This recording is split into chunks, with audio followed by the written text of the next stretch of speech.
please sit down. Alex, roll call please. Yoon Min, Present? Agnieszka Garcia, Present. Sue Chung, Present. Ellen John, Present. Kevin Lim, Here. Rebecca Lee, Present. Anthony Kim, Here. William Kim, Charlie Shin, Yeah. Dr. Cirillo, Present. Don McCann. Thank you. Okay. In compliance with the Open Public Meetings Act, Chapter 231, PL 1975, I hereby state that adequate notice of this regular meeting has been provided to the public by a written notice dated January 15, 2023. Date of published notice. The meeting notice has been emailed to all staff members at the District 3 school locations. 2. Communicated to at least one of the board designated newspapers. 3. Filed with the board clerk of Palisades Park. Now, we are going to review and discuss resolutions to be voted on the regular meeting, all right? Let's just start with the finance, William Kim, please. Sure. Well, yeah, there's 12 items on the agenda and for finance. I'll open it up again for questions or comments for the sake of time. Okay. Any other questions? If not, we'll move on to Charlie. Yeah, I have one question on bill list. Okay, page 6, to the LPN junior, for 3 weeks, we paid $2,920 every week for 3 weeks. Is it just for 3 weeks, or how long would this payment continue? So that is reflected on page 7 for me, if we're looking at the same thing, and I just wanna make sure we're looking at the same thing. This, What we call, looking at pro care therapy, yeah. This page, on the page 6. week is ending paid 9/15. For the LPN junior. That is correct. That is a licensed practitioner nurse. Mhm. She is working with a one-to-one child. That is per week. That is a placement that a child in our district goes to the First Cerebral Palsy School of New Jersey. Mhm. She has a one-to-one nurse required. She has a feeding tube. She has cerebral palsy, and we pay weekly that amount. So how many weeks or how long? would She that goes to payment school be? for the duration of the school year. So, like it's almost $3,000 per week, so That's correct. that amount will last for a year or something? That is correct. That's a special needs child, so we as a district. By have to law, we are provide- required to provide that. Okay, it's great, big amount, so I was surprised to see that amount for this. Well, she's she's a one-to-one, she is a one-to-one nurse assigned to the child from the moment she gets in the vehicle at pickup in the morning until the moment she is dropped off at home. This goes well beyond the normal length of a school day. She is transported approximately 30 minutes each way. The nurse is with her throughout the whole day. I know it seems like it's a very large sum of money, but the extent of the work provided for a situation of this severity, So if It is that the going rate, continues sir. for a year, it will be about $1 million for a year, right? Could it be? $1 million? Is- No. I'm sorry, though. Over 100,000, that's possible, yeah, Yeah. yeah, that's possible. Okay. Any other questions? Dr. Silo, Yes, sir. item number 10, right? We discussed this one and, we are in desire, we're having some kind of progress payment, right? So. That's correct. You talk to the. Sure, I'm gonna allow Alex to speak to this a little, and I know we're in work session, so there's really no public participation at this time. Yeah. But there obviously are 2 large payments, for the continued HVAC work in our district. Alex, can you give a brief update on the 3 schools, the current, I guess, percentage or you know, where we're at as far as completion goes, more or less. Sure. So for ECC, for this school, we have Phalician as the general contractor. So far, all of the UVs are in working condition and they have been tested for air intake. All the metal covers are installed, half of them have been painted. They'll work on painting the rest of them by the end of this week. For classroom 108, they're expecting a louver to come in, and when that louver is in, they're gonna install it as soon as they can. The boilers have been tested and turned on since late last week. The general contractor will be coming in sometime next week to test and balance the whole system. That's for ECC. For Lindbergh, boiler startup has been complete and been tested for leaks. The lifting crane will be in sometime this week, maybe tomorrow or Friday. They're gonna do the duct liners and chimney cap to install. They're also missing a new damper over the door in the boiler room.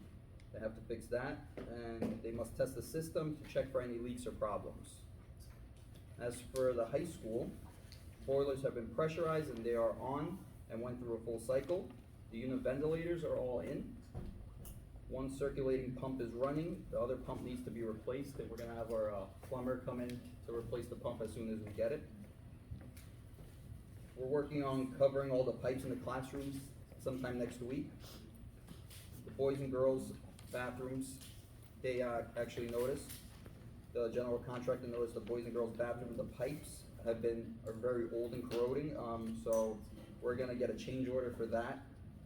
And change order will be either new piping to the existing cabinet heater, or we're gonna provide a new cabinet heater and change the pipes.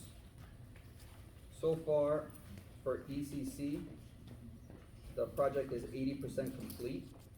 For Lindbergh, it's 90% complete. And, I'm sorry, for 90% complete for ECC and Lindbergh, and around 80% complete for the high school. Thank you, So, Alex. is there any figures in terms of numbers, what is total, the contract you made and what is your progress payment up to now? Sure. H&S Construction, the total project cost is 3.68 million. Payments thus far have been 2.684 million after this meeting. So that comes about to 73% that we've paid them so far. Panetta, which is at Lindbergh, total project cost is $894,400.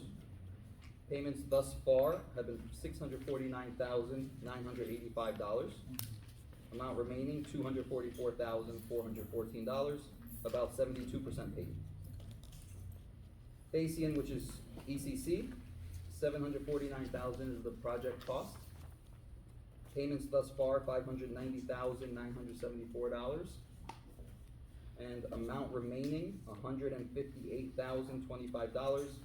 We paid them about 79% of the total cost. Total cost of the entire project for all three schools, including Perret Samjin, which is our architect, $5.822 million. All of that money, except for $825,896, is coming from ESSER funds from the state. We're using capital reserve money. Federal government, not state. Federal government, sorry. $825,896 is coming from our capital reserve. So up to now, is there any chance that we need to, they ask us to revise any kind of, work process, anything, so, causing us to see any kind of increase of the budgets or anything?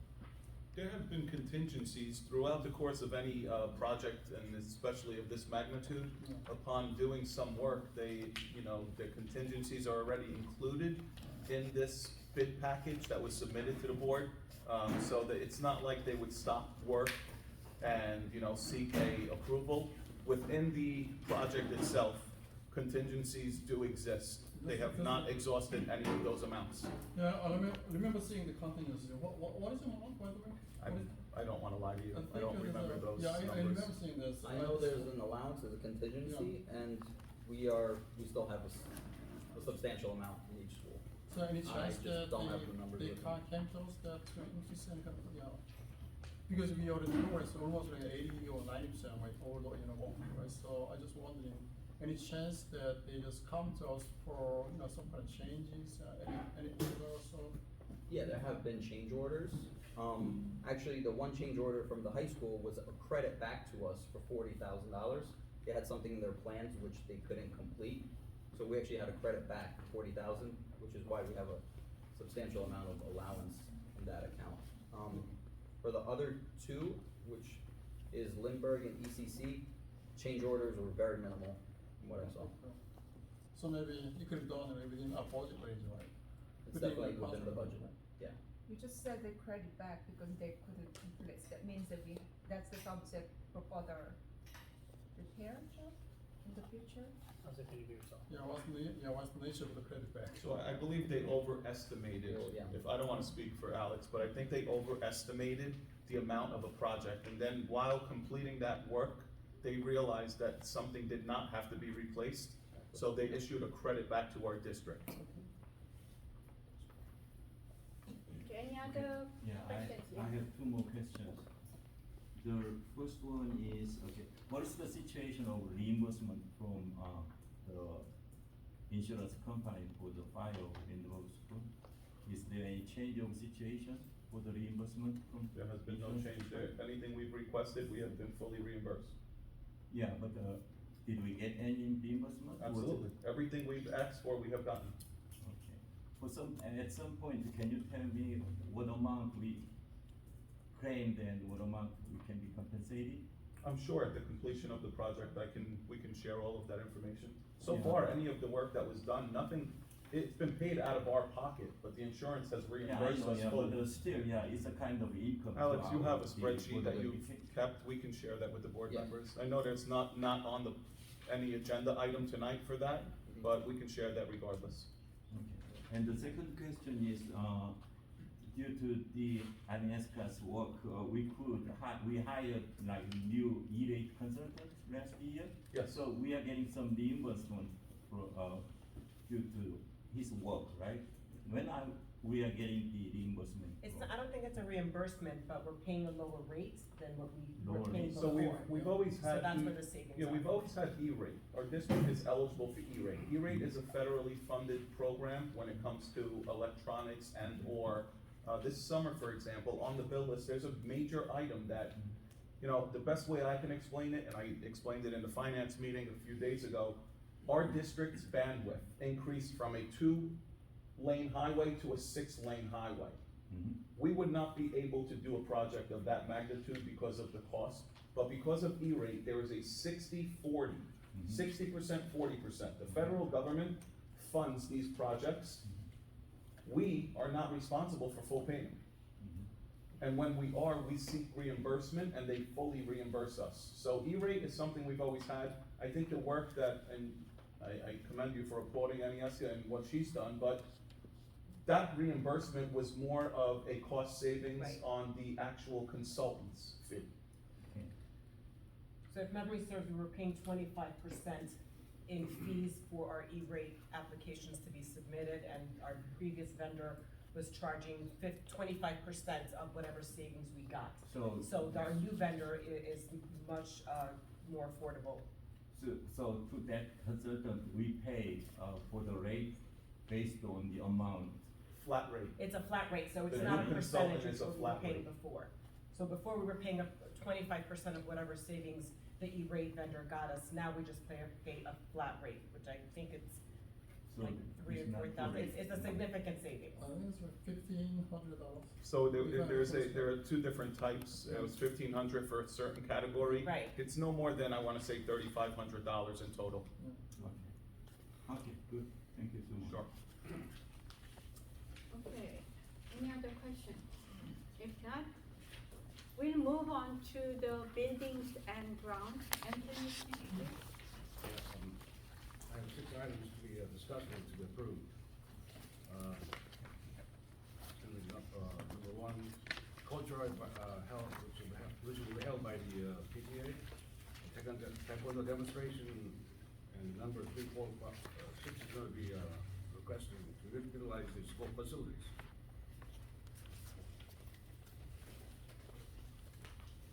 Okay, thank you. Any other questions about? From the, I saw that, the high school gymnasium should be used all day in December and January, right? Every night, from Monday to Sunday, right? Is it normal like that?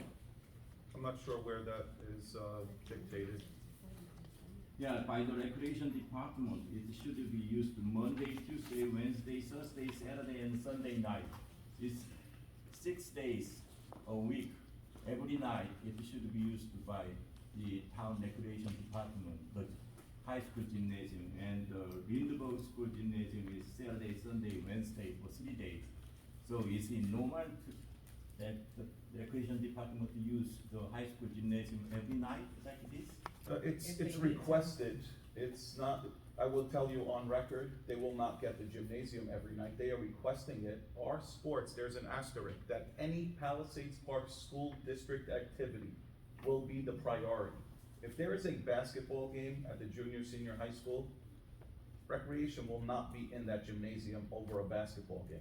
If there is a cheering competition, if there is a, again, I'm thinking of winter sports, wrestling practice, although we co-op with Leonia. Anything that is a Palisades Park school district function activity is the priority. They are requesting use, does not mean they will use it. And if it's overtime, as dictated, they will be responsible for the fees. Yeah, I know, yeah, but, it's a. Mr. Shin, I think the answer that you're indoor looking soccer I- and, I- like I think the answer is basketball there and is no football. rec center, and I wanna try to help the community as Right, best and I these can. are for the I children want in our- the our- town who participate with the recreation department, so if we don't have activities and the gym is empty, I would not be opposed to allowing the recreation department to use the gym. And I'm grateful that the recreation program is starting to really, grow, Right. and that's better for our children, and in the future, it will be better for our athletic programs. And these programs are for younger kids, not for the high school kids, so that way the sports are tied in when they get into high school. Do you have additional So- sheets that I could? So, Anybody like more the dates? indoor soccer and basketball and, golf and volleyball is just for the students or young people, young. This is Yeah, only for it's- Palisades Park residents. It's for 8th grade and under. I have a question regarding 6 again of the recreation departments, because last month, we actually, the board approved about the annual PTA meeting in cafeteria in Lindbergh. And I think it conflicts with this cheer camp under recreation departments. They're PTA taking- will be the priority. Okay, so when we had a meeting, especially next month, it will be a general meeting that we open to public, so my conflict. If there's a conflict, Ms. Chung, and it's in the same location, now, would potentially the gymnasium be used by recreation and the cafeteria be used by PTA? Of course. I wanna try to accommodate the community. Our schools are part of the community. But the reality is, if the PTA has the same location, you were approved prior, that would be a PTA function. Thank you. Okay, so what, I'm confused because it say, the agenda says it was requested from the Palisades Park Recreation Department and, for their recreation events. That's in agenda describes, okay? So this is the request from the recreation department. correct. And it could be used every day. If it's not used by our schools or students, then it's possible, yes. So was it done even last year or this is? Was it done every day? Probably not. Will it be done every day this year? Probably I not. don't recall that it was used like this last year. I believe this is a new program from a new recreation provider, although it's still only for Palisades Park students. I believe they're trying to offer more programs for our students and children in the community. It's a good problem to have, if that gym was used 7 days a week. I'd be really proud for our kids. I think socially, emotionally, these are good things. Yeah, like the Leonia and other towns, they have recreation center by themselves, but, I wish we had one. unfortunately, Palisades Park does not have anything like that, so we have to use the school facilities. Yes, yes. other questions? Alex, just to be sure, as I mentioned with Ms. Chung, any Yeah. prior activity Yeah. that was approved is gonna be the preference. Noted. Thank you. Okay, other questions? If not, personnel, any stuff, please? I have 16 resolutions on personnel. Are there any questions? I have a question regarding, number 3, appointment of substitute teachers. Are they full-time employees that belong to the school district or they are called as needed? That's a great question. So I wanna clarify number one, because there is a higher salary attached to that employee.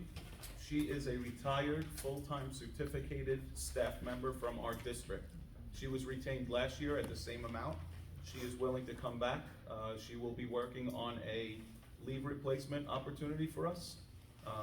Regarding the second gentleman, they are called as needed. These are not permanent. The second gentleman is not a permanent substitute.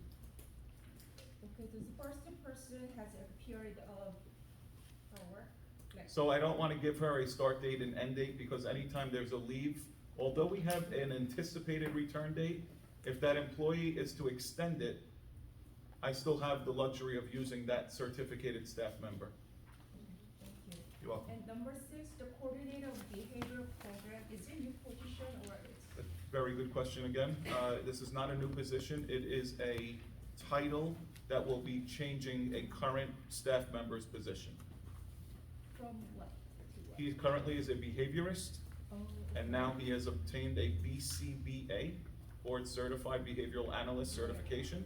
right. Does he so- hold it now or? He does now, He just does. obtained it. So it will be recognized So he will and be the coordinator. that of is the correct. behavioral program and the Yes, ma'am. BCBA. Thank you. Okay, any other questions? Number 11, the mentorship program, when and how has it been in the prior years? Yep, absolutely, good question again. We'll talk about that during our test score presentation in a short time. This is something that we've noticed at the junior, senior high school assist with many of our transient students. We get many students from other regions, countries, and within the state. And this mentorship program is something that Mr. Garcia really came to me with, and it's a big brother program when you think of it as such. And there's really a lot of accountability where a student checks in with an assigned teacher, and it's about a 15-to-1 ratio, where one teacher is responsible for about 10 to 15 children. And by way of our graduation rate, we have seen much success with, in the event someone has a question, they need help, they know who to go to. Okay, so I guess number 12 is in correlation with number 11? Somewhat, yes, it is. Number 12 is when needed as translators or community outreach. As we know, our community continues to evolve. We do need those positions to assist. And that also was part, last year we did this as well. Okay, and also number 13 and number 14. Yes. Number 14 is after school program as well as number 13, or is that like? Number 14 is definitely an after-school program, an enrichment and remediation. Okay. No employee can double dip, as we all know. They are contractually obligated from 8 AM until 3 PM and or 3:20 on that Wednesday when they have meetings. All of these programs, if ever approved for payment, because there's multi-layers to it. This is just approving them to do the work. Okay. It must be beyond the normal scope of their workday. Number 13 is very likely always after hours. So it's two separate. It could be before, school starts at 7 AM, but most of the times, as you know, high school age children like to sleep, so it's after school. This is just a relevant question to my prior question. Yes, The number 6, so it says stipend 10,000, is that addition to the that is in salary? addition to his salary, his base salary plus a $10,000, Is it because he got the CBA or? that is correct. And he's also now, his responsibilities and job description have changed. Okay, He's leading professional development for staff. okay. He's turnkeying, for example, today was a half day for our students, but we had professional development for teachers. handle with care training is something that is so critical with so many of our children that are suffering from, you know, autism or other conditions, that he has now the knowledge and the certification to teach our own people in district. Right, but what's the difference that just added on like different, the raise the salary and they just separate, we're paying the separate stipends? What's the difference? Like, can he just raise, can he get the raise? Yeah, so he's part of a collective bargaining agreement. I Okay. can't just open that agreement and give him a raise. Okay, So he's a part of the union. okay, When the union negotiates their contract, he will get a percentage increase, but his base salary now will be included this 10,000. oh, okay. And it's a one-time for now. Just One time, I'm not looking to do this again next month. For the length of his employment. That is correct. Thank you. Okay, any other question? Yeah, number one. Actually, I just want to say, kind of curious, is there any reason that the teachers are starting to resignate? Any specifics? I really can't discuss personnel as far as why people resign. I can tell you that 2 of the 3 may have gone on to other school districts. I do exit interviews with 99% of our candidates. Sometimes it's just not a good fit. Not all employee customer relations, and the customer is most important here. Those are our students. It doesn't always work, and I'd rather make sure it works. So is there any kind of statistics showing that what is our overall turnover ratio of our teachers? And Yep, we have that, and I'm sure with the principals in the back of the room, we can get into that a little bit deeper at another time. They weren't prepared for that. But I can tell you on record, and it'll come up during our test score presentation, I was looking at an article, and by way of our retention of faculty and staff, don't worry about the test scores necessarily. I know that's an indicator that everyone looks at data and they want that number to be the best it can be. If it wasn't such a good place to work, I think we'd have more turnover. And also for number 2, it says volunteer wrestling coach. I know in prior years that we did pay stipend Yes, we for the did. coaches, so. We Mr. still Zuck- do. Mr. Zuckerman, unfortunately cannot make a full-time commitment to be a full-time paid coach. Okay. So he'd like to volunteer when available. Okay. Okay, any other questions? If not, let's move to the curriculum committee, Rebecca Lee, please. There is one consent agenda on the list, but there's 12 field trips. Anyone? Okay, just the one, the second page of the curriculum, the Lincoln Park West, just curious why it doesn't have any post, they don't pay any transportation or So compared this- to other trips? Yeah, this is probably a grant that we've received. So the environmental club does many activities, obviously, are community friendly. I know they do a river cleanup at some point during the year, a recycling program, so this might be subsidized by a program. Okay, any other question? If not, let's move to the negotiation, Mr. Kevin Lim. In negotiation, we don't have any items to go?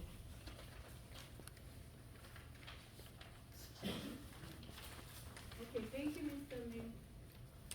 Next one would be policy, Ms. Agnes Kagasha. I have 3 items on consent agenda involving updates to policies pursuant to updates by the New Jersey School Board Association and the new law signed into effect by Governor Murphy. The first corresponds to harassment, intimidation, and bullying. The second, English as a second language bilingual programs. And the third is updates on sick leave. Okay, thank you, Ms. Garcia. Do you have any question about it? If not, next, the New Jersey School Board Liaison alternate, Sue John, please. I don't have things to discuss at the board meeting, but we all know that we have NJSBA convention workshop next week. So many of us will be away, to just let the audience aware. That's it. Okay, thank you, Next county school board rep alternate, Helen Chun. Yeah, nothing to report this time. Okay, thank you, Ms. Chun. All right, next school safety and security committee, any Sagashi again? I'll provide, it's more of a report as opposed to any consent agendas. I'll hold on, to give a full report once when we have the actual meeting, when we go into our regular meeting. Okay, thank you. Okay, now we are going to close the work session and open the regular meeting. Is there a motion to close the work session and open the regular meeting? I'll make a motion to close and we'll go into regular meeting. All in favor? Aye. Opposed the same, and motion carried. All right, next, the report of the board president. On September 25th, I visited the high school with Alex, and it was great to see all the improvements and repairs done, such as the auditorium room, roof, and side door. The school also seemed brighter and cleaner due to the LED lights. So I really like that. Okay, and also Dr. Cirillo and I attended back to school night at high school. When I listened to the subject area teachers' presentation, the teachers were very passionate in explaining curriculum and teaching procedures in front of the parents, so it was good to see parents satisfied. It was especially impressive to see the kindness of the student volunteers who helped the parents. So I sincerely thank all the staff at the school for their hard work. Thanks again. Now, next report of the superintendent. Thank you, Ms. Min.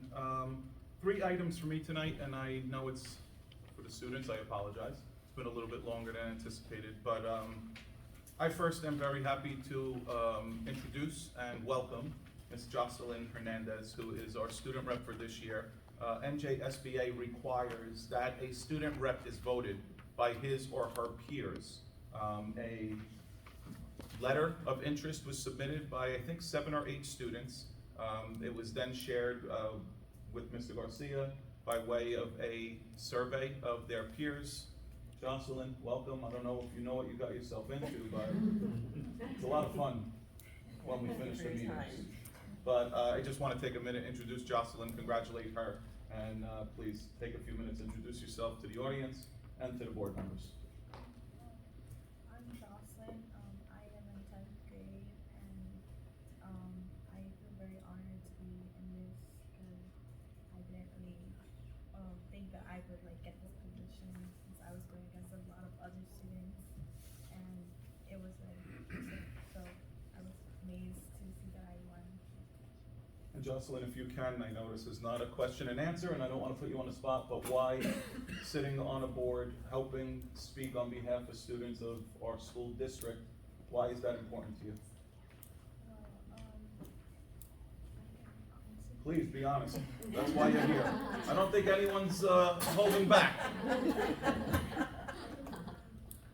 I didn't really expect a lot, to see that I would win this position, but see that I was put on this, I wanted to come out of my own comfort zone, try to better the school and all this because I'm a very crier. No, I can't hear you. She'll come out. She'll come out of the zone. Give her another month or so. Thank you, Jocelyn. I appreciate it. Welcome, and again,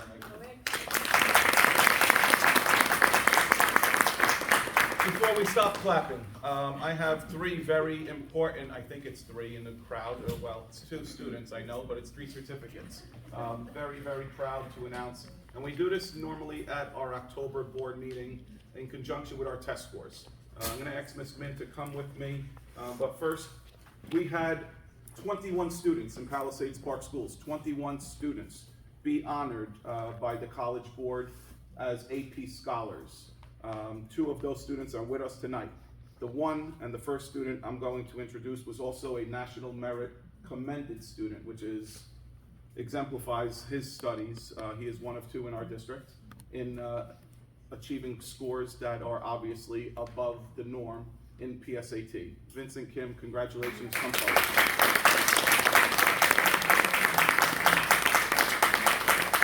Congratulations. Thanks, Jeff. So that is for AP, that is for you, and that is for National Merit. Take a picture. Please turn around. I'm glad you put a shirt and tie on. 1, 2, 3. Thank you. Next,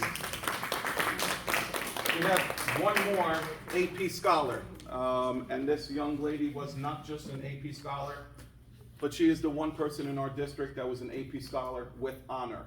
That is above the norm, and then some. There's a distinguished and there's an honor. Sydney Catalan, congratulations.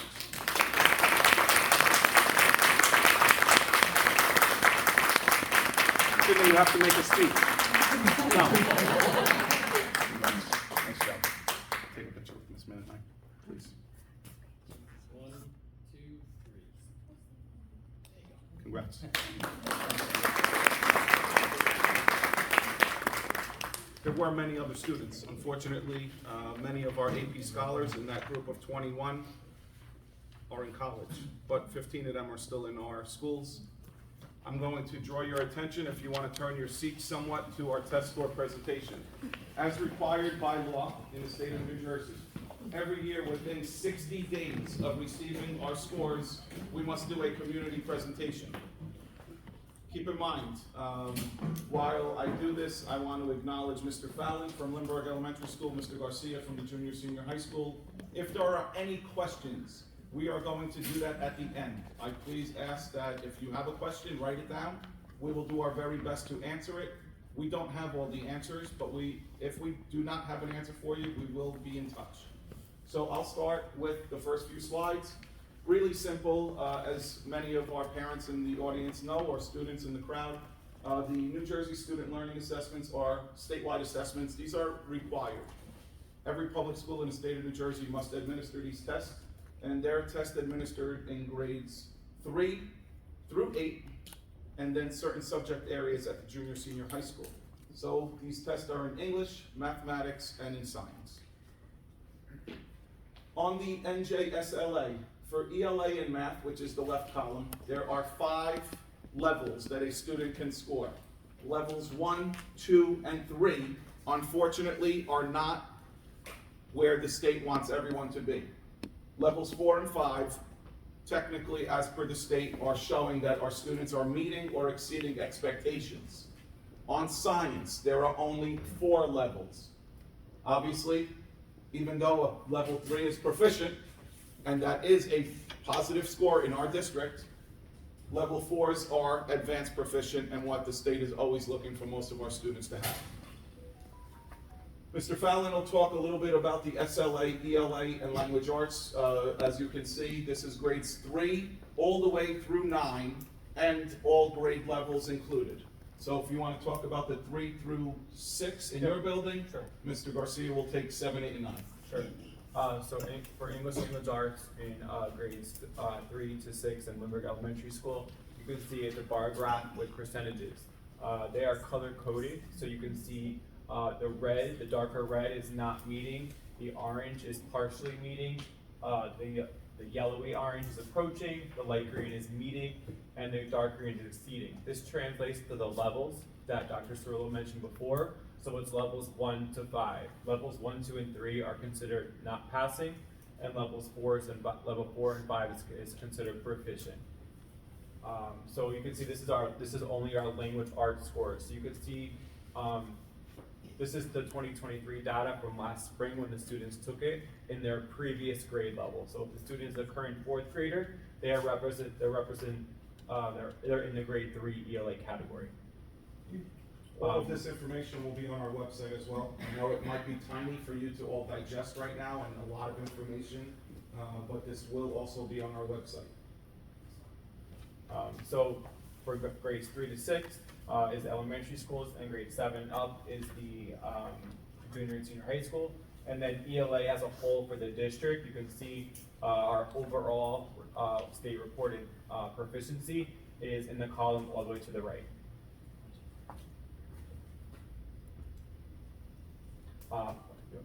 So we're gonna present the data to you just so you can see it, and then discuss steps that we took last year to get to this point and steps that we're gonna take for the future to exceed the numbers that are in front of you. So for mathematics, a little bit of a different picture. We actually, in the elementary school, increased proficiency in 6 percentage points in 1 year in mathematics. So in year-to-year growth, that is a very that's a very exceptional goal to achieve. So you can just see it again, and then in grades 7 to 12 for mathematics. Yeah, so, you know, it's the same format for the high school. Best scored over here in geometry for the high school level. Obviously, we're not exactly where we want to be, but like Mr. Fallon said, just as importantly, we're going to talk about a little later on, are where we made improvements and what we plan to do to continue those improvements, not just in math, but in ELA and in science, and then at the high school level for NJGPA, which is a requirement for graduation. So these are some of the interventions that we are going to put in place last year to currently get to where we are currently, and some next steps. So some of the things that we did as a team was we organized our achievement data trends, and we talked about these data trends in our horizontal and vertical articulation meetings, which is teacher meetings, grade level meetings, meetings that happen on our Wednesday afternoons and our half days like today. If I can interrupt, one of the things that I know Mr. Fallon is really proud of, and so am I at the high school, is this bridge that we are creating between Lindbergh and the high school, where we're both schools are really diving into the data, you know, doing those vertical and horizontal articulations, so that we're starting, you know, very early on and carrying that consistency on through the high school. So we'll hope to continue to see growth throughout the grade levels. One of the major things that we saw that we needed to improve in regards to our teacher skill sets was using data to drive their daily instruction, or using this data that you see to teach the lessons and differentiate for each student in the classroom. So one of the things that the high school started last year was our number 3 on the list, which is a partnership with Pathways to Success. It's a data consultant who came into the school and trained the teachers exactly how to use the data in their classrooms daily. So after the high school used this consultant last year, Lindbergh Elementary School has now partnered with the consultant this year, and we've already had 2 sessions where we're really diving into our data to really get into the classroom and see what is occurring.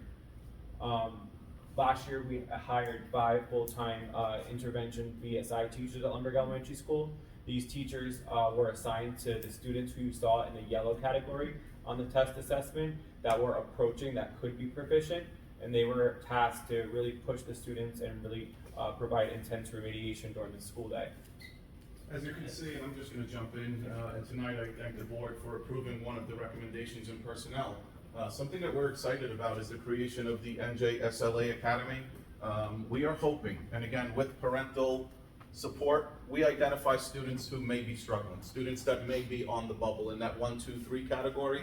Of course, after school is the best time to provide much of this more in detailed analysis and work with these kids, but we also know it's voluntary. We cannot force any child to stay beyond the scope of a normal day. On average, we have a lot of support from our families, which I'm very grateful for. So we are hopeful that in identifying kids, we have benchmark assessments on different platforms, not just on this test. This is a standardized assessment. It's a standalone. A child could have had a bad day. These results may show it's a bad day.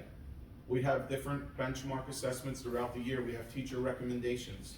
We have various data points that will identify students that might need the additional support, and we're looking forward to that program this year.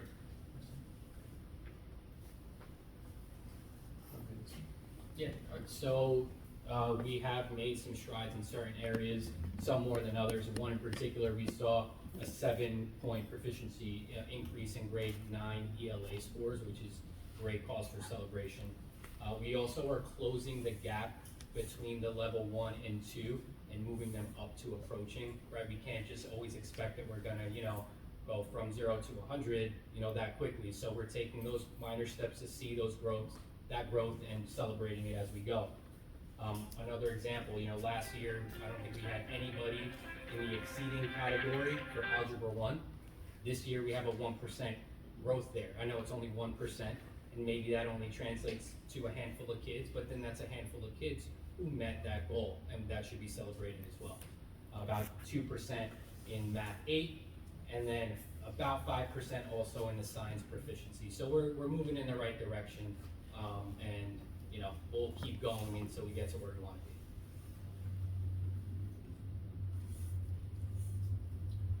This is like ELA and math for the NJSLA. We also take a science assessment in grades 5, 8, and 11.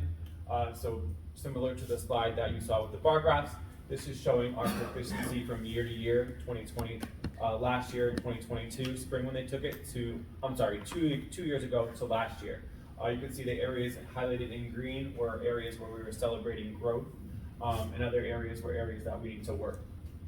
So this is in grades, again, 5, 8, and 11, and then the average is on the bottom for all grades.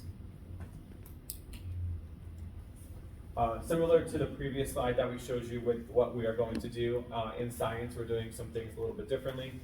We applied for our NJDOE Climate Awareness Grant, and we were awarded funds from the DOE, which we used to purchase supplemental material for science instruction. One of those supplemental materials was Gizmos, which is a program that will allow our students to be exposed to the next generation science standards through their within their science classrooms. PLCs, digital supplies, news, ELA, and again, support in our after-school programs. All right, so it's the NJGPA portion of it. That's a lot to read. I'm not going to bore you with all that, but just know that NJGPA is a fairly new assessment that all juniors take, and they have to hit a certain score in order to be deemed graduation ready. So that's what we're going to jump into right now. All right, so it's an ELA and math. Those are our scores. It might look a little scary at first when you look at us compared to the state average, but as Dr. Cirillo mentioned before, we do have other pathways to graduation, and in just a few years, we've been able to jump from, I want to say, 85-ish% graduation up to the 90s. I believe it was like 94% graduation rate. So again, moving in the right direction. This is just one pathway to graduation. And if the students do not meet that proficiency in 11th grade, they can also take it as seniors. This is not a one-time shot. They also have opportunities to do portfolio assessments and or be an option 2 pathway program student. So there are many alternatives, as we know, and keep in mind. It's not going to be an excuse that we'll ever use, but it's a fact that our district has over 30% of an ELL population, English language learners. So in addition to trying to teach our students reading, writing, and understanding, we're assessing them because the state is mandating it. So let's keep that in mind as we continue to make, and when we're talking about celebrating, because we are celebrating, anything that's positive, that's student success. Because if we don't glorify it, it can go in the wrong direction. Yeah, so some of the interventions, as Dr. Cirillo just mentioned, one of them is a NJGPA boot camp, which we just did in the fall in preparation for the fall retakes, which have concluded. We won't get that data until later on. There's also other pathways. So we have PSATs coming up that not only are juniors take. Vincent should take it for everyone. Yeah, you should. Be good. No, but that is one pathway, right? So they take it as sophomores. If they don't get the score they need in NJGPA, but they get a good score on the PSATs, that can serve as to the second pathway to reach that the graduation requirement. And like Dr. Cirillo said, we also have portfolios, which is another pathway. Okay, so each year our students, we mentioned the English language learners, ELL students take the Access exam, which is a test that they take at the end of the school year to test their language proficiency in the English language. The proficiency levels for the Access for ELs are on the screen: entering, emerging, developing, expanding, bridging, and reaching. So it's a 1 through 6 rating system. Okay, here is how we fared in the 1 to 6 rating system in grade bands. Miss Amy Moon, our supervisor of ESL bilingual and world language, works very hard with our teachers and our administrators to review this data, disaggregate this data, and break it down to make sure that it's in the hands of the students and the families and the teachers. So you can see there definitely is some work to be done with our EL learners, but we are definitely moving in the right direction. This past year, we had one of the largest growths of students exiting that we had in previous years. The high school? Same thing, yeah, we're moving in the right direction. Both at Lindbergh and the high school, we saw big growth in terms of students exiting the program. Some, just again, intervention strategies that we're doing with Ms. Moon and the ESL department is our meetings, our PLCs, continued implementation from IRS. We have an ESL in combination with our NJSLA Academy. We also have an ESL after school program at the elementary level and at the high school, which allows all ESL students to come to an after school 1 hour remediation session 3 days per week. So anyone that has an ESL classification is able to join that program for free. And then the last assessment which we discussed in our assessment presentation is the DLM, which is an assessment that certain IEP students take. Our Director of Special Services, Joanna Holly, assists us along with our Child Study team. We only have one student who takes that in the district, so we are not able to report data on this particular exam, but we do discuss it in our presentation. So it is administered each year for students who have it written into their IEPs.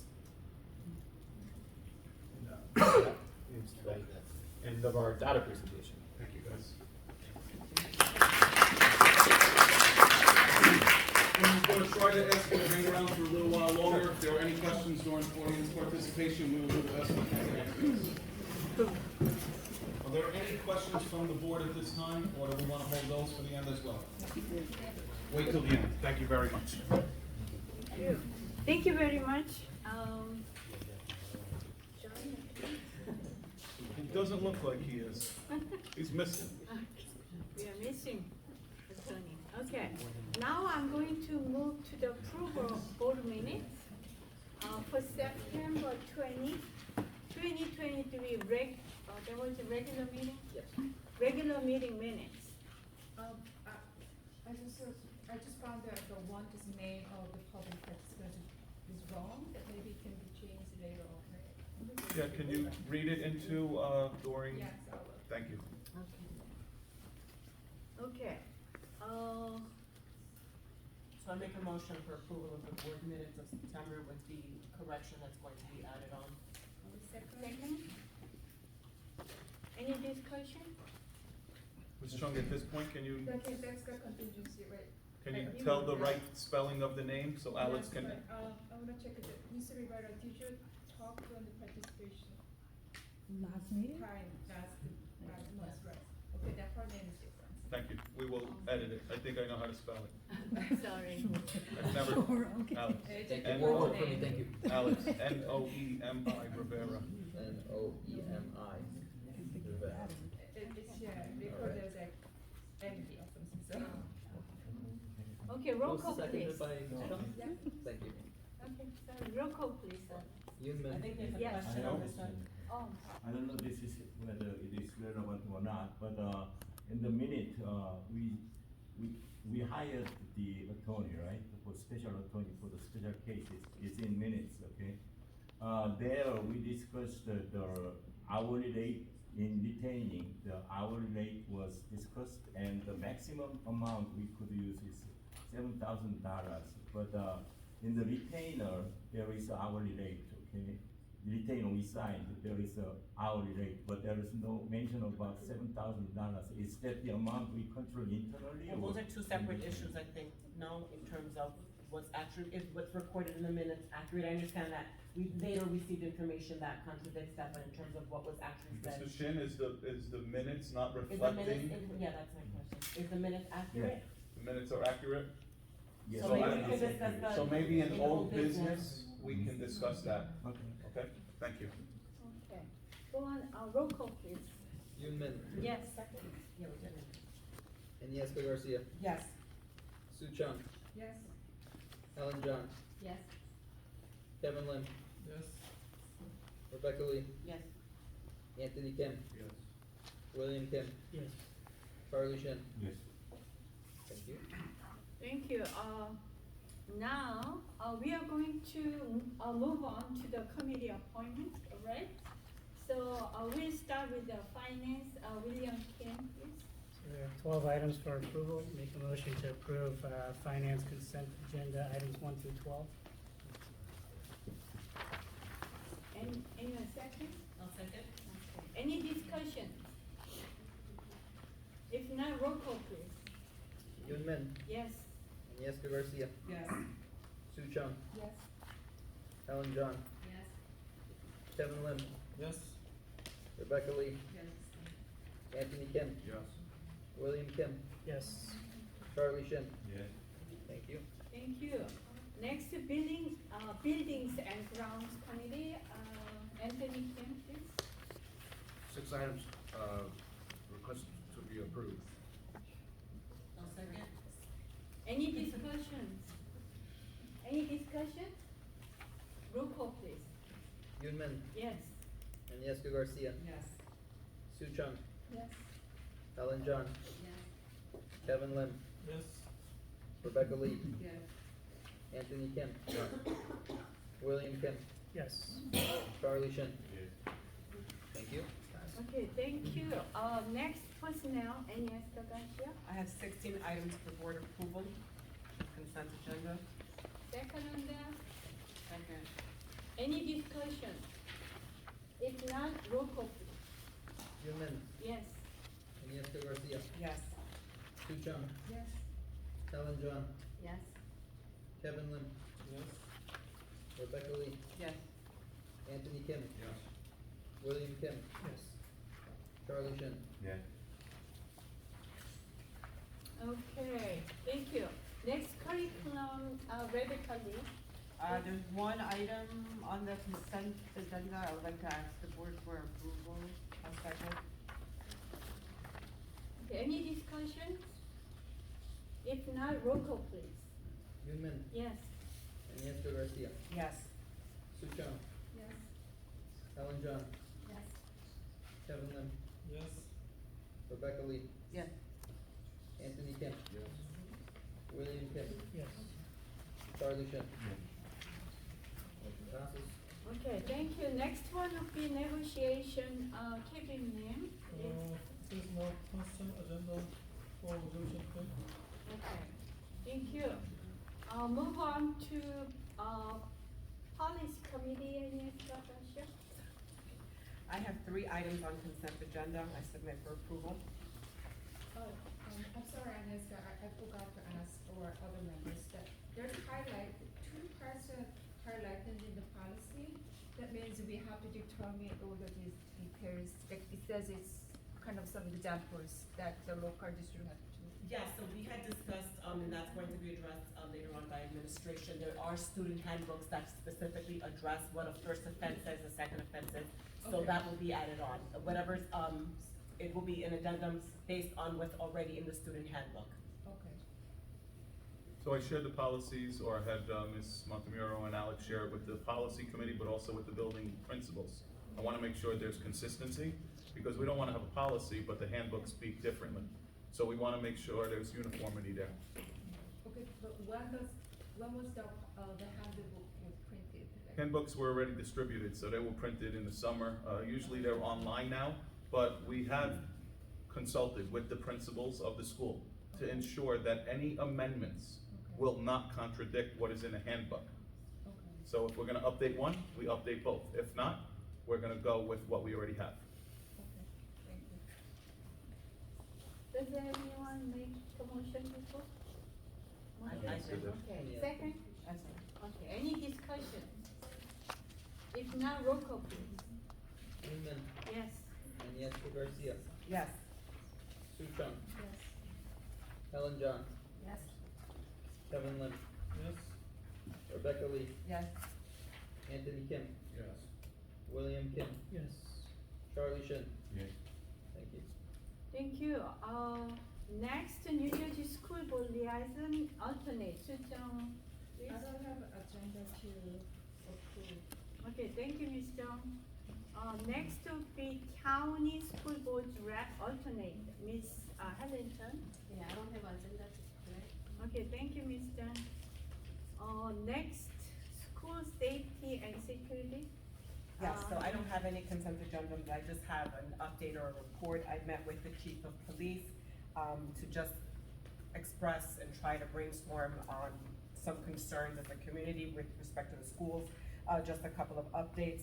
There will be presentations by police officers at Lindbergh and ECC, just promoting safety, strategies for the little ones for Halloween, just things that they're aware of. Also, there will be a police presence at, Trunk or Treat. They will be there. One of the biggest concerns that are coming up are traffic safety for the students, during pickup and drop-off.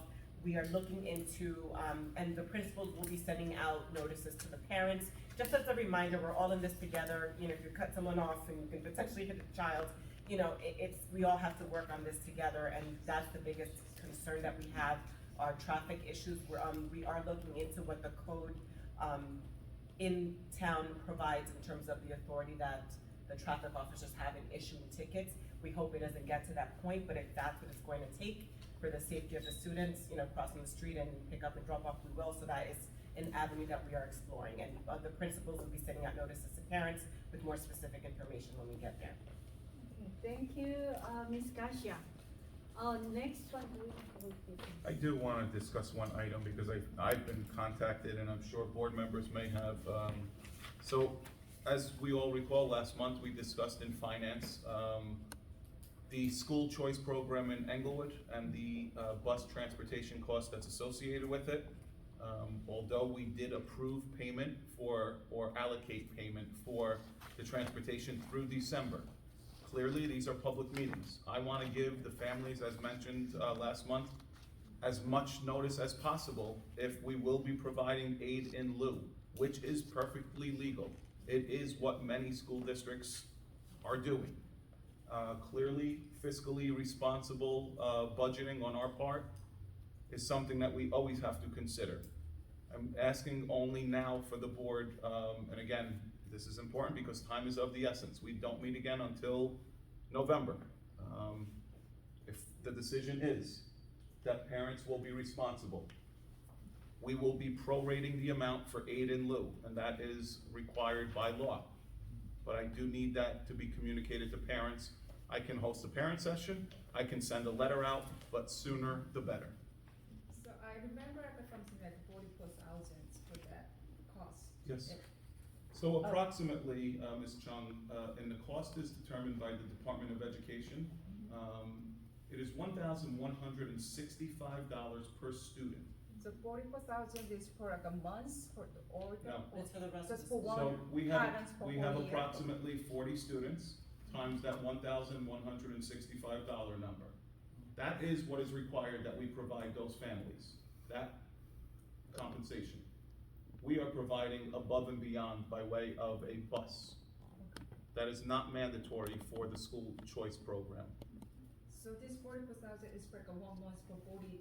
It is for the full year. It is for the full year. Through June, so it would be from So January a to check June. is, a check of $1,165, prorated amount, because we have started the year, Okay. prorated amount will be issued to the families. Oh, I see. Okay. But, on the flip side, transportation estimate was $196,000 approximately. So it's about $152,000 or $150,000 saving to the district to prorate it. It wouldn't be that much in year one because we've already Right, started the right, bus. but So, I guess I am asking the board for clearer guidance. Is the idea to revisit this in the future and continue with the bus? Or is it to issue statements to the families that they should start seeking transportation methods effective January 2024? Do you know what the parents would prefer? Would they rather I have the think check? every parent would like their kid to get on the bus on the corner. The one call I received yesterday, I think there's a little confusion, and I wanna clear this concern. Bergen Academies is the academies. There is no other academies. it's Bergen Academies. Englewood is a school choice program. I know the parent who called yesterday referred to it as AE, Academy of Englewood. There is no such a name for it. If you look at a transcript, it says Dwight Morrow High School. That is I a called yesterday. Oh, okay. How are you? I'm But we can't do, Okay, we can't do this now, but how are you? Yeah, okay, good. And thank you, I'm glad you called. I wish more people were involved, and I know some board members have gotten calls, but the reality is, it is not, and I don't wanna speak for mom, I hope she speaks during audience participation, but I think part of the conversation was if I knew there was no bus, maybe there would be reconsideration about attending that school. I don't wanna speak for mom. Why is it so expensive for? Because I think there's clearly a very limited pool of certified bus drivers, number one. There is clearly going out to bid. We're at 40 students, you get the whole bus. You know, we don't have busing in this district. We actually, and I know she's in the audience and I know she can't participate just yet, but Diane and really Diane, throughout the whole summer, we were sweating at one point, working with Cliffside Park to just try to even get this route possible. And the reality is with the limited pool of candidates, I know bus drivers, I don't wanna say it publicly because I know what we pay ours, in other communities, making a substantial amount of money because there is such a shortage of drivers.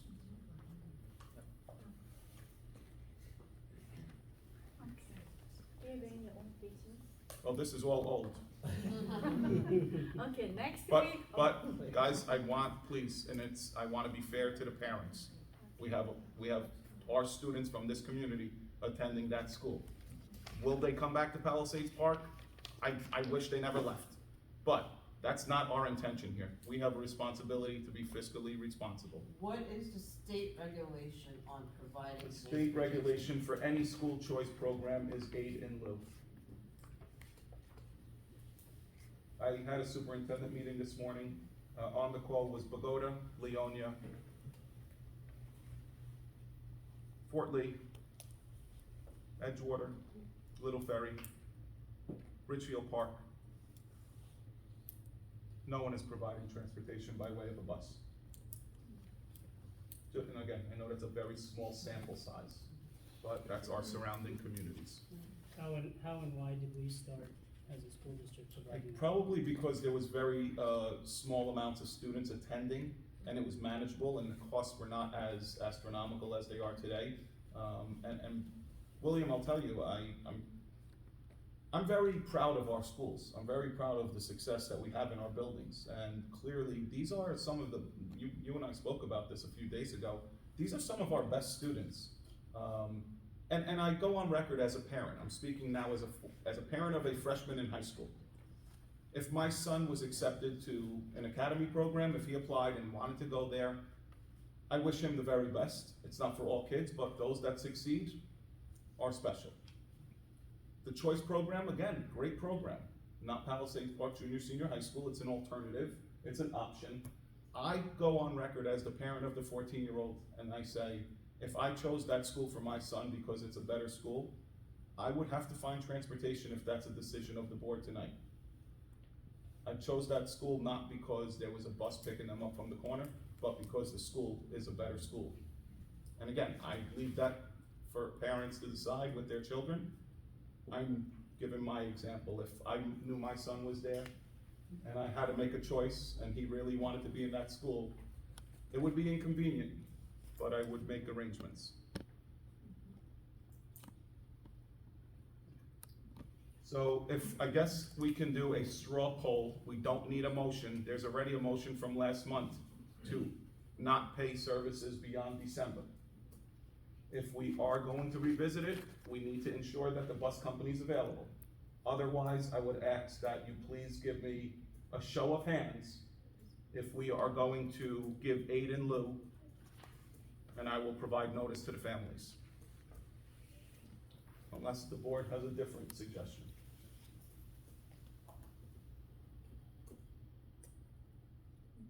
So I'll make it simple.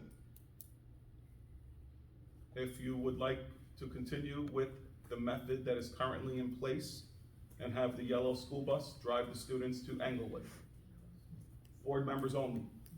If I ask, please raise your hand so I know how to proceed.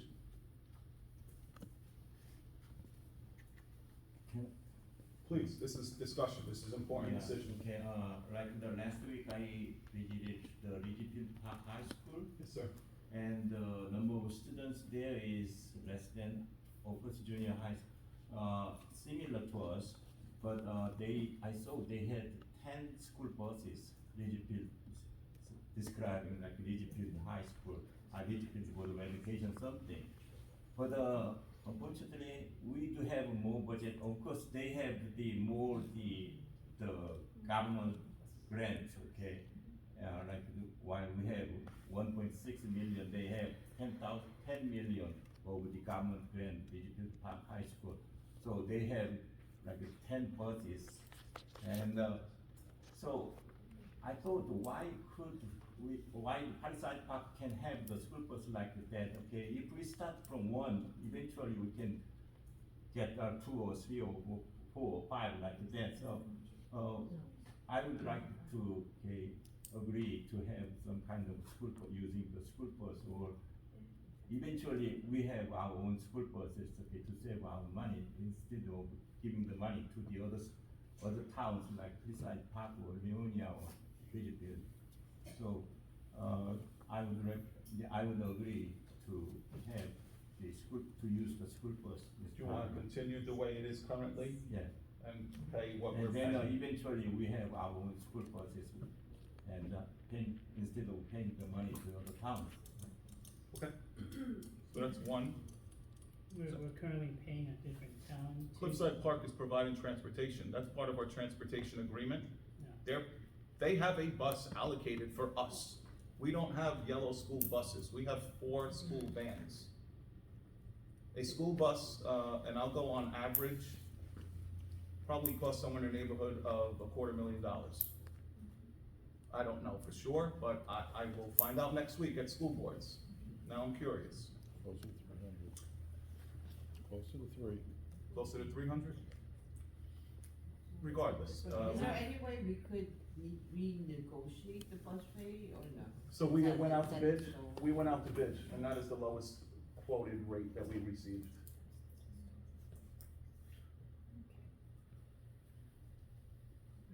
So, Mr. Shin is clearly, speaking and would like to remain the same.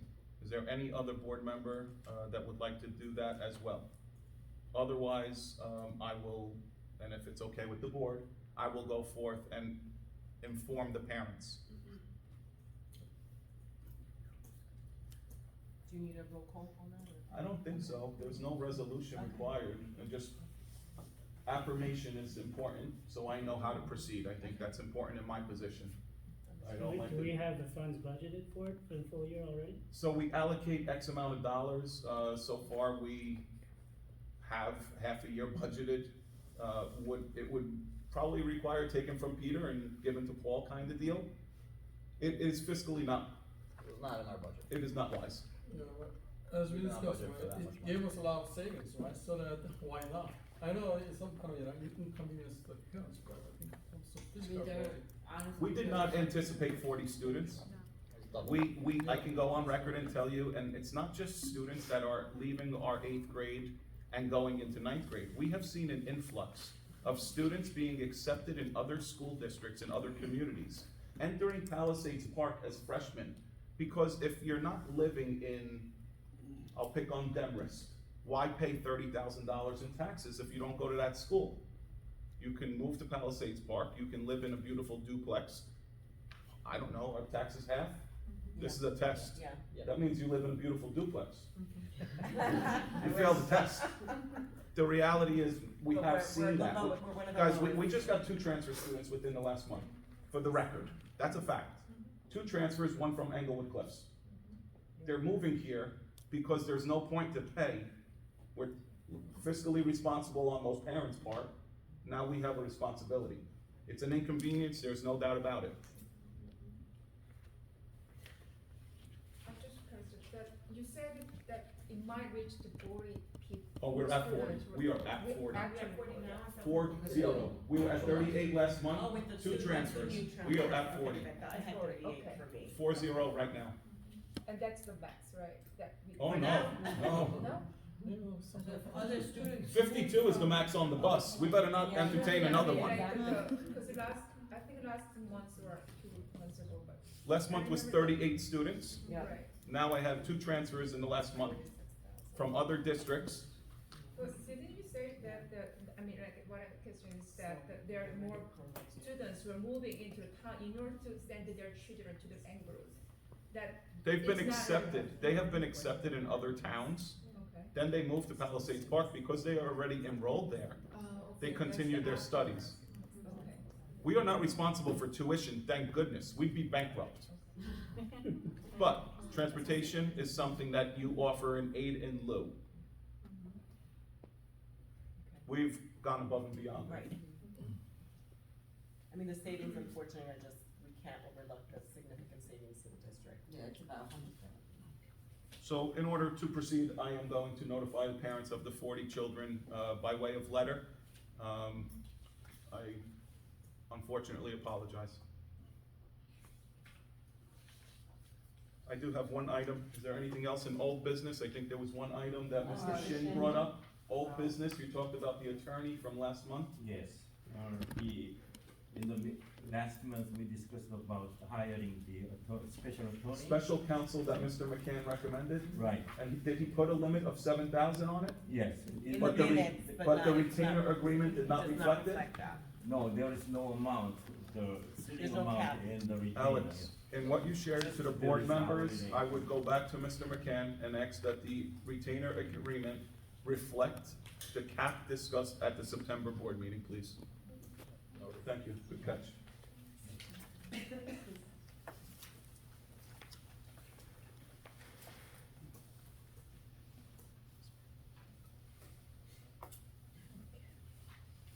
Okay, now we'll go into new business. I do have one item for the board, as required by law, again, every year, our school district, each school is required to do a self-assessment on HIB. I am very happy to report that actually, 2 of our 3 schools have gone up from last year's self-assessment in rating ourselves. 1 went down by 1 point, and that is here at the ECC, and I'll give you the reason why. Because, knock on wood, there were no bullying incidents. So we couldn't rank ourselves as reporting accurately because we didn't have to report here. But at the other 2 buildings, we did show an increase in our self-assessment. I submit this to the state tomorrow. They then do an evaluation and submit their findings to us that I will report again probably in January. So I ask for a motion, a second, and a roll call, please. Sorry, so the January, in January you report, but now can we get the? This is just for the submission, The submissions. our We school need to know about. scores. We don't have scores yet. Okay. But I will tell you internally, 2 of our 3 schools have showed an increase in whether it's assembly programs for students or training for staff. Okay, is there a motion on that? I'll make a motion, to approve submission. Second, Second. any discussions? Roll call, Yunman, yes. Anieska Garcia, Yes. Sue Chung, Yes. Helen John, Yes. Kevin Lin, Yes. Rebecca Lee, Yes. Anthony Kim, Yes. William Kim, Yes. Charlie Shin. Yes. Thank you very much. Thank you. We have one more item to be considered. I don't know if you want to vote on it tonight. There is a question to potentially move the November board meeting. Is that right? So I would recommend, Alex, that you put an email out to the board members. I hate to put anyone on the spot, but there is discussion or a potential need to move the November board meeting back 1 week. That's the Wednesday before Thanksgiving. We wouldn't do Wednesday, we would do Tuesday the 21st. But if it doesn't work and the turkeys are, I can consider it. I would recommend that you send an email with the rationale provided, Okay. please. Okay.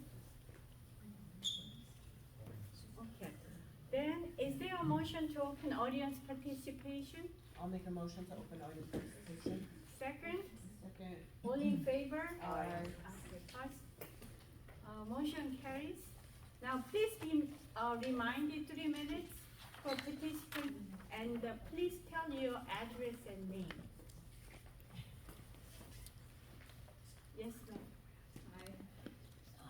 Sorry, I was in a car accident yesterday, so I have a serious amount of whiplash. But my name is Jessica Ramos Figueroa. My son attends the preschool here. I will not be saying my address. I live in Palisades Park. Later, if the board requires my address, I'll be glad to do that. It goes on YouTube, everybody can see it. It makes no sense to do that, it's not safe. First of all, I wanna start off with saying is we do have a great school. We do have a great school system. I work very well with ECC. I love the staff, I love the principal, I love the teachers, but we do have a shortage when it comes to aides. My son is autistic. He has an IEP and he is required to have a one-on-one aide. He has not been receiving that. He's been receiving substitutes. He hadn't had someone consistent, unfortunately. And now, the other day, he received an injury to his face. Can I please provide you with this picture? I think we believe you. I would like for you to all see this picture, to see that that's my son, he's 4. I did not drop him off to school with that mark on his face. I was told, oh, most likely it took place on the playground. That's great. If it happened on the playground, okay, children play. But no one can tell me what happened. Why wasn't he being watched? Was no one watching him, no one observing him? Bless you. I have reached out to the principal, she's doing the appropriate things, she says she's gonna check the cameras and get back to me. I know it's gonna take some time and I will allow her that time, but this is unacceptable. I'm glad this is the worst thing, but what are we gonna do? Are we gonna wait till something worse happens? Our children need aid. The teachers need help, they need assistance. Too many kids to one child, to one person, to one adult. This is not working. I understand this is a world shortage. I understand that this is not only Palisades Park that this is happening to, but something needs to be done. Because if not, something worse is gonna happen. I, as a mother, shouldn't be afraid to drop off my 4-year-old to school. Now I'm concerned. I'm wondering if he's gonna come back home with another injury, and I'm just gonna be told, we don't know what happened. I would like this to be remedied. The school is overcrowded and it's obvious. The teachers need help. I'm not blaming the school, I'm blaming the lack of staff. They need help. And I want the school to get the help that they need so that our children can be safe. My son deserves that. He's autistic, he can't tell me what happened. We tried.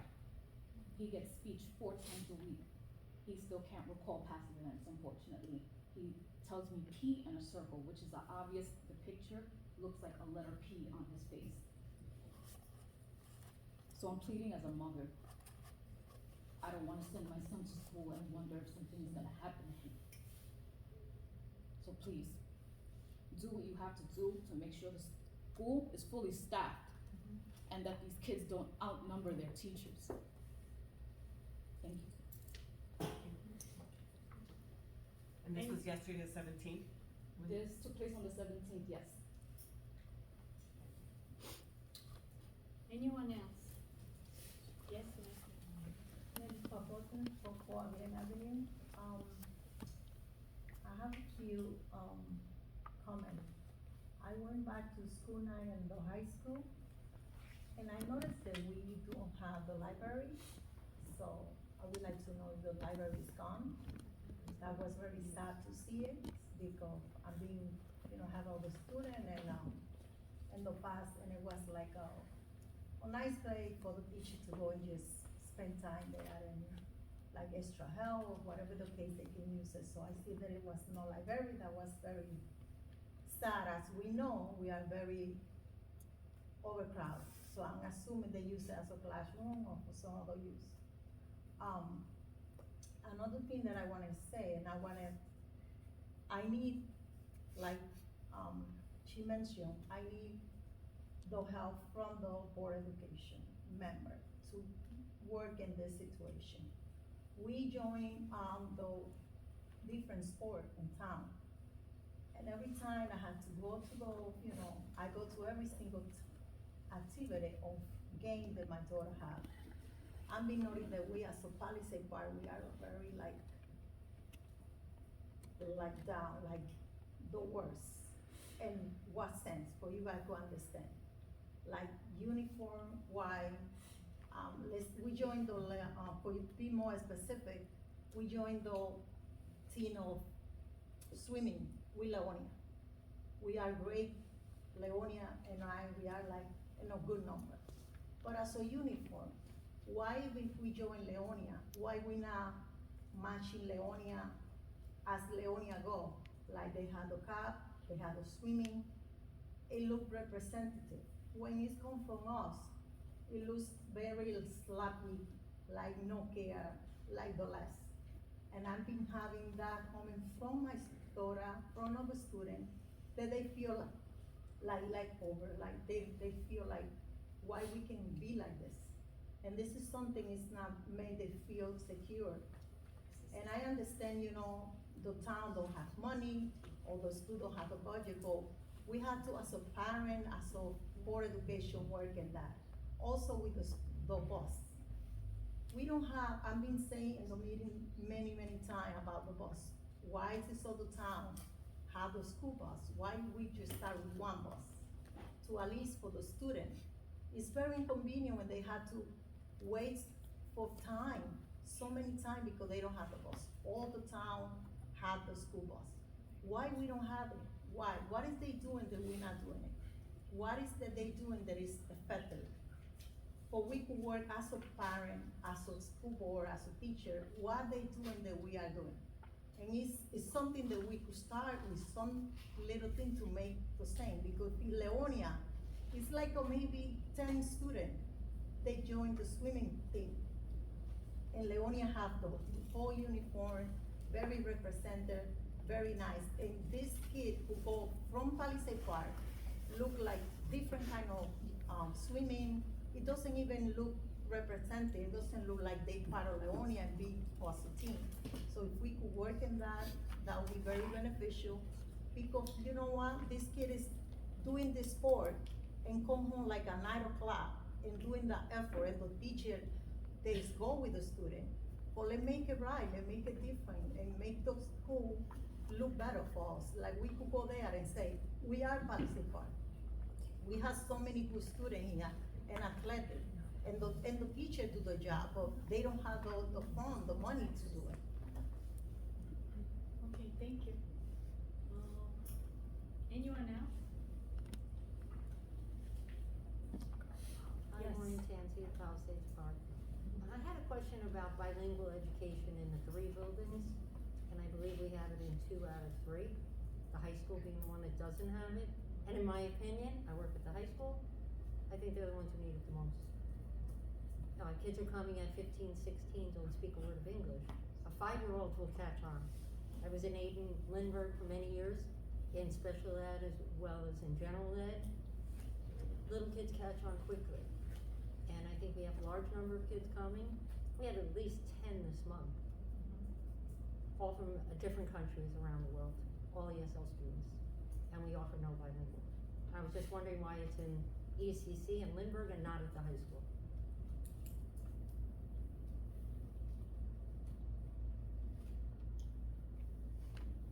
Okay, anyone else? I guess I will. Yes. I have to read it because I ramble and make no sense stuff. In regard to volunteer hours for the student requirements in the high school. Oh, go ahead.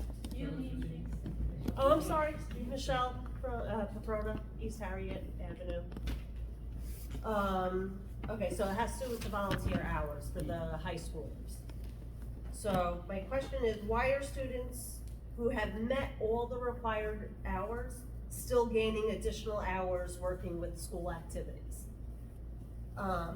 students that have reached the minimum requirement of 60 hours for graduation should not be maxing hours past what is absolutely necessary within the school system. Once a student reaches 60 hours, they should seek volunteer hours outside the educational system, giving those students that have not met the requirement an opportunity to meet their requirements for graduation.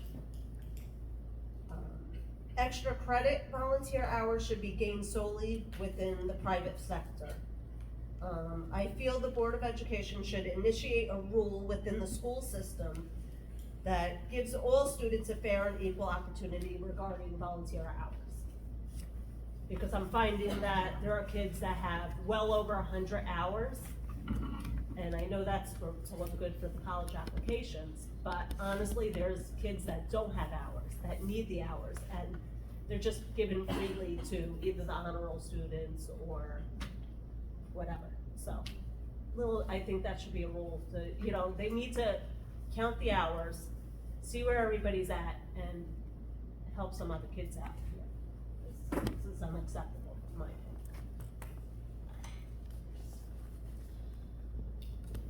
Okay, anyone else? Yes, please. Matthew Rowe from Palisades Park.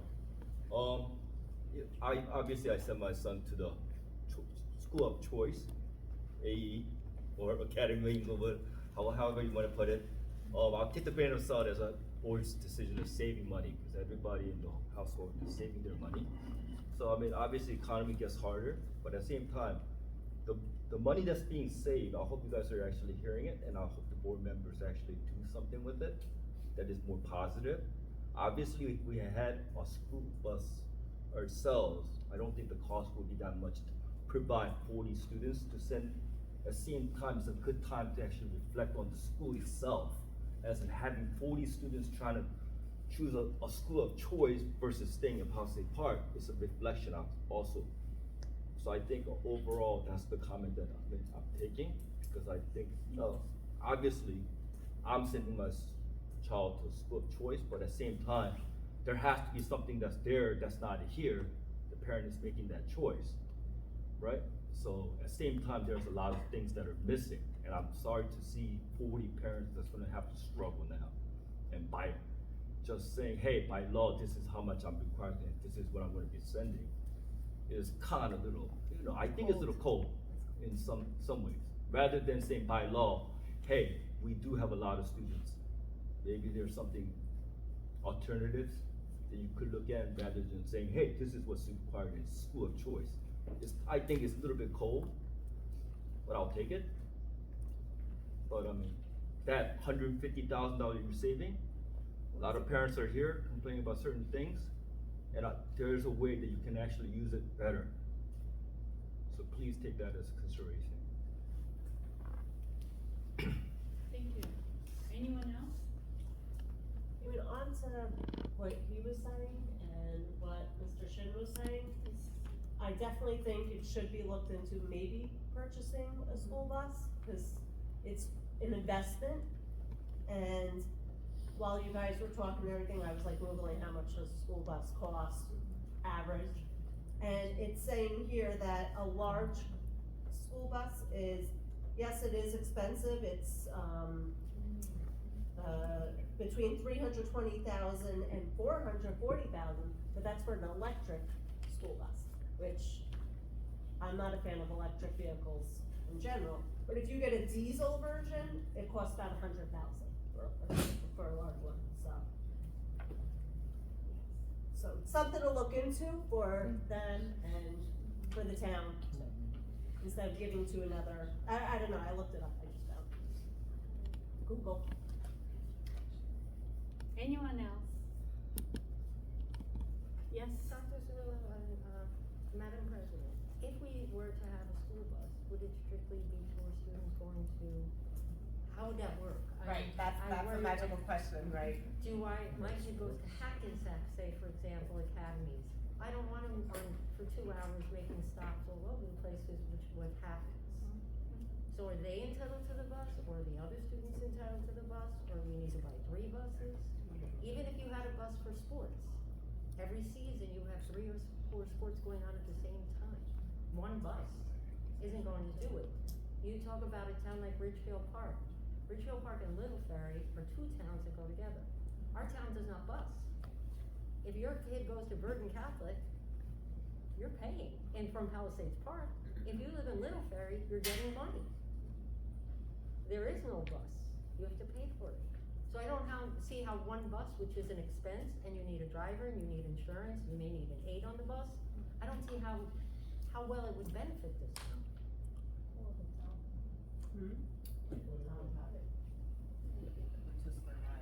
I mean, they're also working with smaller minivans, so obviously it's a smaller group of Folks, kids. we have to, questions have to be projected to the board. I only priced the largest vehicles, there were actually smaller Yeah, we need to buses that research. were cheaper. Okay, They hold 20 people, they hold 20. Is there a motion to close audience participation? Is there anyone else? Is the audience finished speaking before we? I think just talking, right? Do you have any, Okay, if there's no one else, then I'll make a motion to close audience participation. second, honey? Second. Okay. Now, All in favor? I will do my very best to answer the questions and the notes I have taken, and Ms. Ramos, I never, rank items to answer, but you will be last, but that's the most important one for me right now, just so you know. Matthew, I apologize, I'm a parent, I'm in a similar situation, but I don't have to figure out how my son's getting to school in January. To Ms. Tansi's point, you know, I'm sitting here the whole time and I'm thinking, you know, Naris, this is not the first time we've talked about a bus for students with sports, but we have so many sports happening. How would I be able to determine what team gets what bus and what program? We have kids going to Hackensack, kids going to Northern Valley, kids going to Teterboro, kids going to Paramus. If it's one bus, it doesn't solve the problem. It creates 8 problems, because why did you pick my son over her son? And it's still something that I'm giving my word. I have board members attending a conference with me next week. I'm researching this.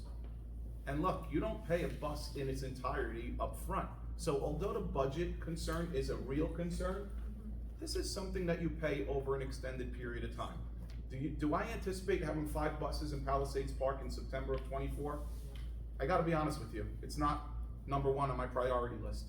I'm sorry, space is a problem. Shortage of teachers and aides is way above. God forgive me for saying it bluntly, I've always been a straight shooter. The bus is important, it is an inconvenience. To me, the biggest takeaway is what I talked to my principals about. And yesterday we sat in my office for 2 hours.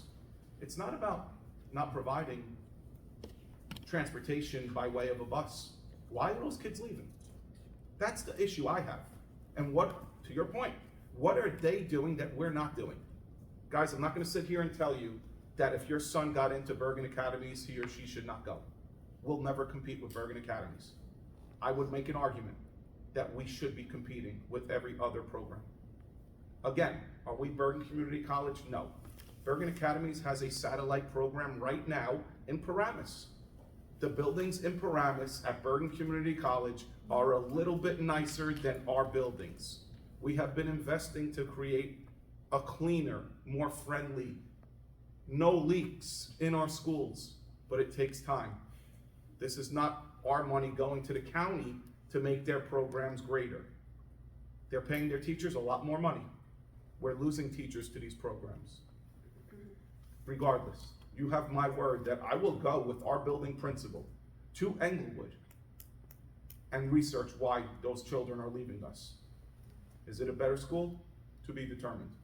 But I can argue we have some fantastic students leaving our buildings. We have academy programs here that I'm extremely proud of.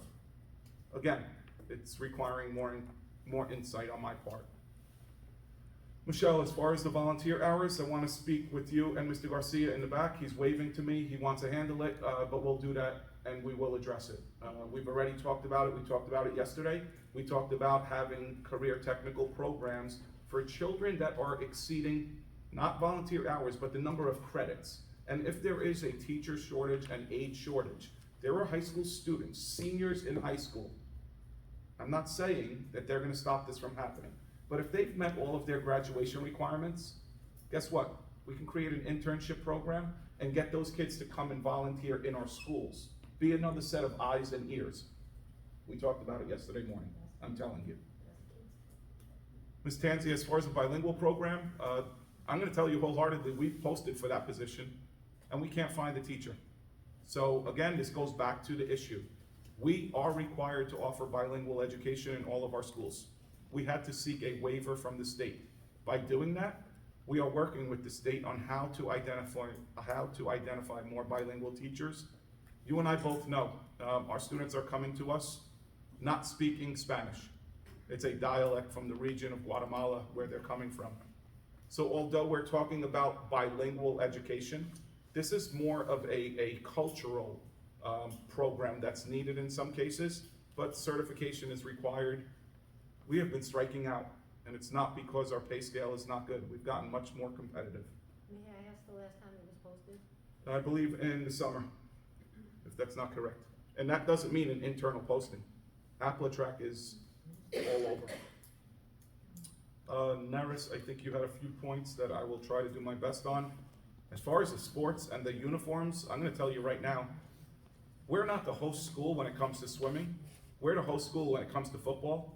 And they're wearing the same uniforms we are. And tomorrow morning, I'll call their superintendent and find out why we're not wearing the same uniforms they are. No.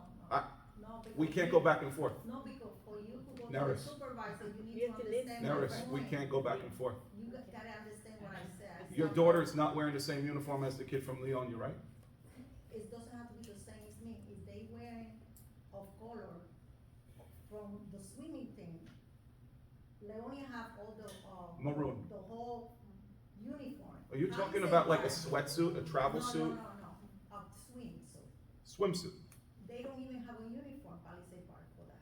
They don't have a swimsuit. They just wear whatever. Again, if a Leonia boy joined our football team tomorrow, he's getting a uniform from Palisades Park. I am calling to find out why not. Is that being reciprocated? We're not having. I'm gonna call tomorrow. As far as the bus, we talked about that. I will look into it. As far as the library, very important point, as discussed in the past with the board.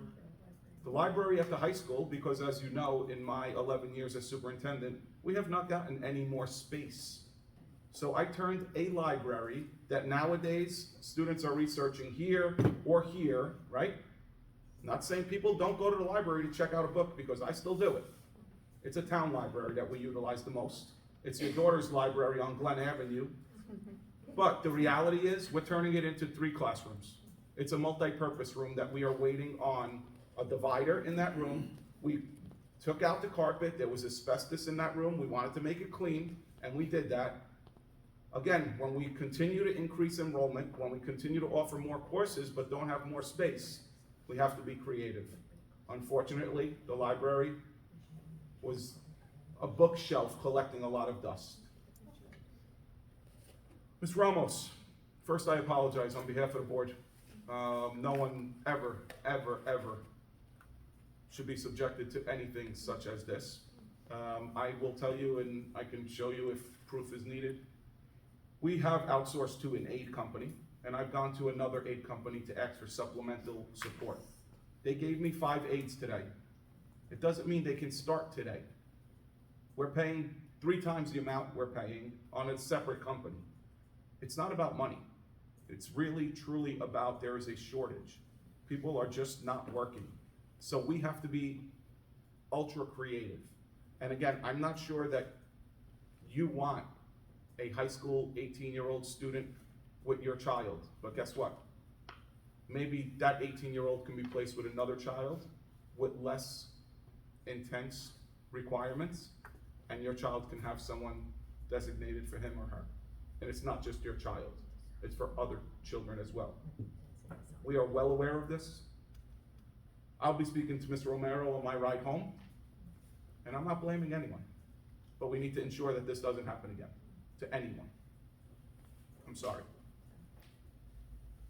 So is that the reason of the shortage of aid teacher, shortage of driver, shortage of teacher? Is all about the salary or compensation? I don't, Ms. Chung, I think there's many levels to this. I think, if anyone had the crystal ball and solved this problem, we probably wouldn't predicament.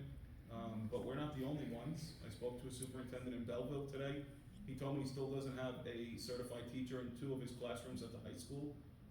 We saw there were 3 resignations tonight. 1 was a custodian, 2 were classroom teachers. You know, I can tell you wholeheartedly, virtual instruction, although during a time of, you know, COVID, was the only alternative we seem to know. It also proved that homeschooling is on the rise. It has proved that online learning has increased, and many of people have left our profession. And the colleges and universities, there's a task force. I was a part of this conversation last year with the state. The number of students entering colleges and universities to be teachers is on the decline. And I don't know that it's about pay, because pay, I think, is pretty good. Everyone always wants to make more.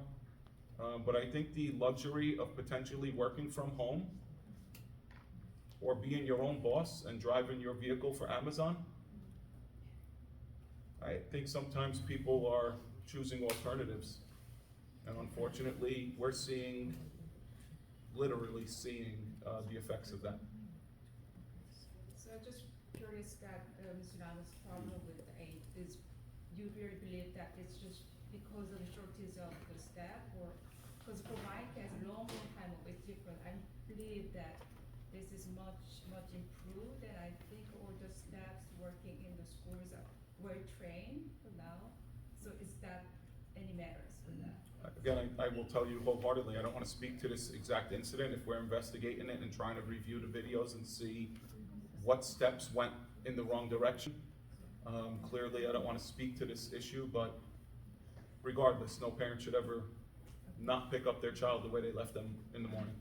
And one question related to the Ms. Tanji's question, question then.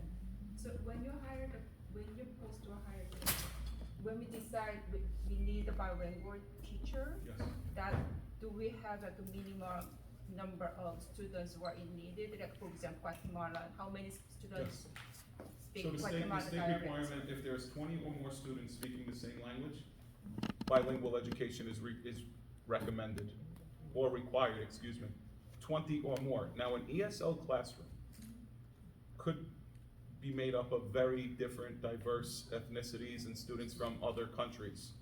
But when you have 20 or more from one country, from one area, you are required. Because we don't have it, doesn't mean we're not compliant. I have a letter, I have a waiver from the Department of Education that is, we're actively searching. What we did at Lindbergh was we rolled out, because there is this need. We started here in kindergarten. We started bilingual Korean and bilingual Spanish. The next year, we went with first grade bilingual Spanish at Lindbergh. No longer was Korean bilingual needed. Then the following year, we added second grade. We added third grade. This has to be a method. This just can't be, we're gonna add 8 new bilingual teachers.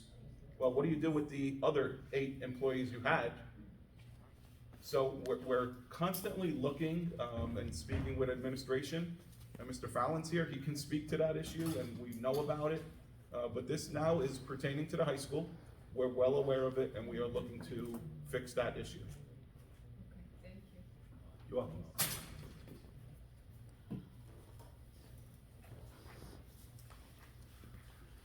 I think that is it. The good news is we don't have closed session. Jocelyn, I apologize. I told you, you're not gonna be shy anymore.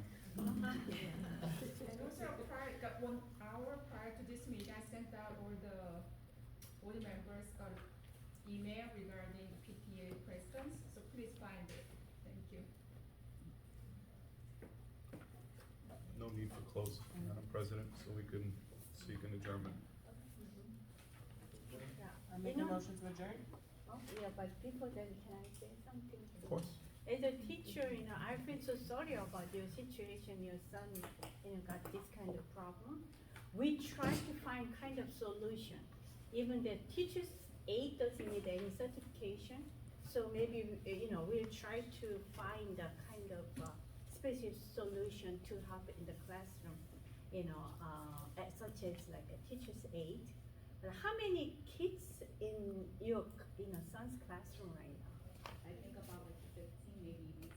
many teachers' aid do you have?